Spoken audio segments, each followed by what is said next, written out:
Hi everyone, Armored Pants here, and I have another advanced Blitz gaming tutorial for you. This is number 5. Like number 4 before it, this will be about in-game decision making. And again, like the one before, we're going to make it a bit interactive because I think that's a sort of an easier way to learn. This is a new concept. We tried it just in the previous video. The feedback was overwhelmingly positive. People really like the format, really like the interactive style, etc. So I thought, let's do it again. What we're going to do is pretty much follow this same sort of format as we did with the previous video. I think it makes it easier to learn. It also involves you guys more, and we can compare how we think, decision making, etc. And you know, as we discussed before, you know, there is no right way all the time, right? What I will do is I will describe my thinking, etc., and what the decisions that I made and why I made them. You can compare it to what you decided to do, and they may or may not be the same. Doesn't mean that there wouldn't have been a positive outcome for you, but just by looking at the way other people think, the other way people play, then you know, you can become a better player. And of course, you want to make it a bit interactive. So rather than just sit here, you watching a video, me talking and showing you gameplay, we're going to take timeouts throughout the video.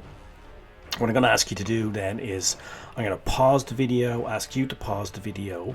I'm going to set you a series of questions, usually sort of what would you do at this scenario at this point in the game given the information that we have, and then you make some notes or whatever, or you know, just think about it. Then we hit play, then we discuss it, and then we see where we are, see if my decision making is the same as yours, etc., and why I made a decision, why you made a decision. And just I think this back and forth thinking will allow us to you know, move forward in the game, become hopefully better players. When you see this sign, it's going to ask you to pause the game, and as I said, there will be a couple of questions, or I'll set you a task to think about what we're doing. You'll have a little homework, and I hope that this sort of interactiveness will enable it to be more enjoyable and a better learning experience. The feedback from the first one we did was very, very positive. A lot of people really liked it, and they asked me to do it again. So here we are, we're going to do it again. So it's also a little break from the normal tank reviews, etc. that we do. So something a little bit different. And you know, as I said, the key thing here is that there is no right way, you know. So just bear in mind that we can do things differently and still have positive outcomes. So we're going to look at some gameplay. It's the Panther M10 that we're going to have a look at. A tank I particularly like, and the map is Hellas. Now this is going to be a mastery game, so I thought that's important because, you know, it shows that the decisions that I make actually worked out well in the end. Not much point showing you a game where, you know, I lose horribly, right, because then decisions are all wrong. So we've often said in many videos before that the opening seconds are maybe the most important. So here's your first set of homework. What key activities should we be doing now? What direction should we go? You've had a look at the setup, you know. So hit pause now. They're the key questions. What does the setup tell you? Where should you go? And what would you do in the opening few seconds of the game? So that's your first task. Okay, and we're back in the gameplay. So as you can see, I decide I'm in a medium tank, and I decide I'm going to go towards C. This is the typical fast-moving lane for this map. So I decided, I've had a look at the setup. I think that they're going to go towards C. So I think it's important for me in a medium tank, also on top tier, to go there and engage. Now we've had a look. We see the enemy coming, right? We know that they're spotted up, they're coming towards us. So this is the next key decisions. What would you do here, given that you've just seen the enemy coming onto the flank towards C? Well, let's have a look what unfolds here. I decide to push on, and what I'm going to do is I'm going to adopt this position here at the bottom of this hill. I'm going to try to hold off the enemy here, keep them spotted up, and allow my team hopefully to do some damage. I'm checking the mini map as well, seeing where my teammates are. I don't have too much support, but I need to hold this flank or we're going to get overrun. So I decide that I am going to pop up here and hold the enemy off. So now that we know the positions, we've looked at the mini map, the second piece of homework is hit pause and decide what to do next. What would you do next in this scenario? Well, this is probably one of the simpler decisions now as we look. I just decided to stay here, hold this flank off, try to be a good team player. There are 2 tanks here, and there's a third one that's going to push on the MT-25. Now there's a big decision coming up for me. What do I do now? Because he's going to push onto my TD. So now hit pause again. We see 2 tanks in front of me, 1 tank doing a mini flank coming onto the TD. So the question is what to do now in this scenario. Okay, and we're back in play. And as you can see, I've pulled back here to engage him. But I'm not engaging them fully because there are still 2 tanks in front of me. And I pull back with my armor facing them. And you see why, because I get a bounce from them rather than turn around all the way. And I get hit in the side or the back. Now that we know that they're going to push on, we're going to hit pause again. And the key question is what to do here. Do I engage the 2 tanks coming down, or do I engage the M25?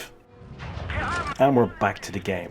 So what I decide to do is I decide to put a round into the tank in front. I want to push him back over the hill and buy myself a little bit of time to clear off this MT-25. Now I could not save my TD, unfortunately. I tried, but I could not. Now I've cleared off the MT-25. Now what's next? So this is our next piece of key decision making. We've hit pause again. I want you to think about what to do next. Now the MT-25 is cleared, but there are still 2 tanks on the flank. What do we do? Is it fight or flight? And we're back in play. Well, obviously it's fight. I can't really run. If I run, I'm going to get smashed. So I need to engage them.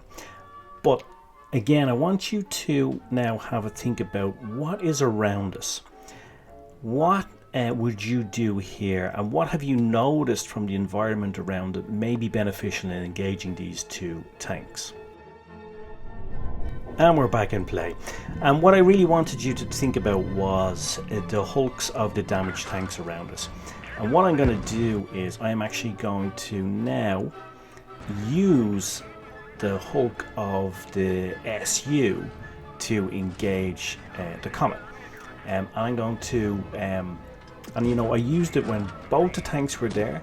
By putting the hulk of the SU in between me and the Comet, it meant I was only fighting 1 tank, not 2. So I was actually able to use the environment around me to get not a 2v1, but a 1v1 and then another 1v1. Okay, so now we're going to hit pause again. So we've completed now a really excellent piece of play on the flank. With the possible exception of losing our TD, but overall a great start to the game in terms of medium tank play. Went out to the flank, spotted up, and cleared off all of the enemy fast movers and stopped them flanking us, and allowed now us to get into a position to flank. But now that we're in this position, the next key decision is what to do next. And we're back in gameplay. Well, obviously this is a Supremacy game. And as we've said many times before on channel, in Supremacy game you need to cap, right? And the Reds have already capped C. So the temptation is to go off and flank straight away. But this often happens in games and then you end up losing on points, even though you're maybe 1, 2 or sometimes even 3 tanks up. So we've capped, we've done the right thing for Supremacy game. Now what next? So I'm going to ask you to hit pause again now and just think what next. I mean, do we go to support our heavies? Do we push on the flank, etc.? What would you do in this position? And we're back in the game. I think this is one of the easier decisions in the game, right guys? We need to push on, we need to support our team, and we need to flank. But I want to ask you, I did something here on the move up to the flank, and I want to see, did you notice what it was? And if you did, can you think, why did I do that? Why did I do that particular thing? What was behind my decision making? Why did I decide to make that decision? So hit pause, have a think about it. If you didn't notice, then maybe go back and have another look. And we're back in play. And the thing that I did was I switched from AP to APCR. Why did I do that? Well, we're coming up on 2 very heavily armoured tanks. I don't have the greatest pen on my tank. So I want to make sure that I'm supporting my team as best I can, and I want to pen these guys. I want to make sure of the pen. You can see here that it pays off. Each pen goes through, and I actually managed to set the smasher on fire. So actually anything I lost in terms of damage points I've gained through setting the smasher on fire. By the way, when you're firing an APCR round moves faster and it has more penetration. So if you think about it logically, it goes deeper and further into the tank, and therefore you often get situations like that where an APCR round sets a tank on fire when hit in the back, maybe even more so than an AP round. Now, so we've taken out the smasher, so now the next decision is what's next. And we're back in play. I think, guys, this is a very easy decision. I think almost everybody would make the same decision here. We want to go and engage the KV3, and we want to do as much damage as possible. I guess the only decision was, would you switch back to AP or keep on APCR? You see, I keep on APCR because I know the KV3 is very, very heavily armored, and I want to make sure each shell penetrates so that I have higher actual damage rather than theoretical damage. And we can see there, Mastery Game delivered in the Panther M10, almost 2.5k of damage, you know, and I think overall a pretty good medium tank game, doing exactly what a medium tank should do: spotting, holding the flank, clearing a flank, and then making a flanking maneuver ourselves after capturing the base. So pretty much a very good demonstration of what a medium tank should do, particularly in a Supremacy game where I capture the base. I don't know whether you made the same decisions, whether you have the same thought process or not. That's not really that important. What's important is that you begin to think about in-game what you're doing, why you're doing it, and have a reason for doing it. And maybe understand a bit what I'm thinking, etc. And then hopefully that will make you a better decision maker into the future. So let's have a quick recap on what we've learned here from this short tutorial. So, you know, different players, different styles, right? For example, I was playing recently with one of my clan mates, and we normally, when we tune, we have 70-80% win rate, and we lost the first couple of games, and he said to me, oh, you know, I think you're playing too aggressively.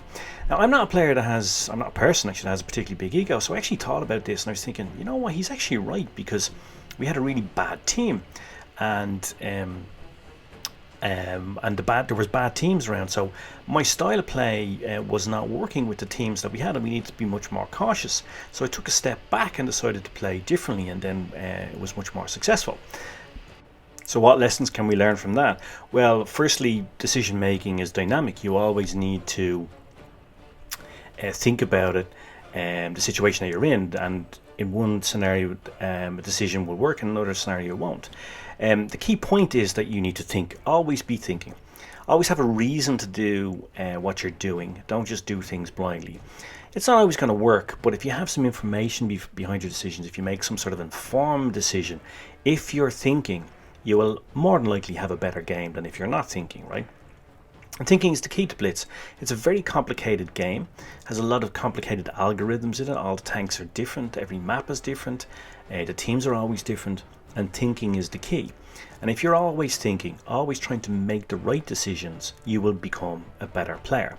Does it mean you're always going to win? No. Does it mean you're always going to have brilliant games? No.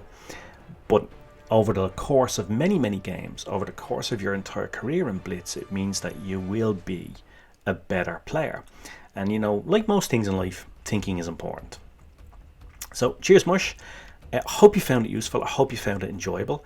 I hope you found the interactiveness something that works, and that it's a continuation on of a good theme and a good practice that we started in the last video.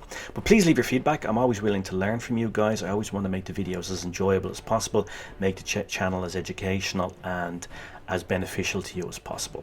So cheers, Mush. Thanks for watching, and I guess all remains for me to say is pants off.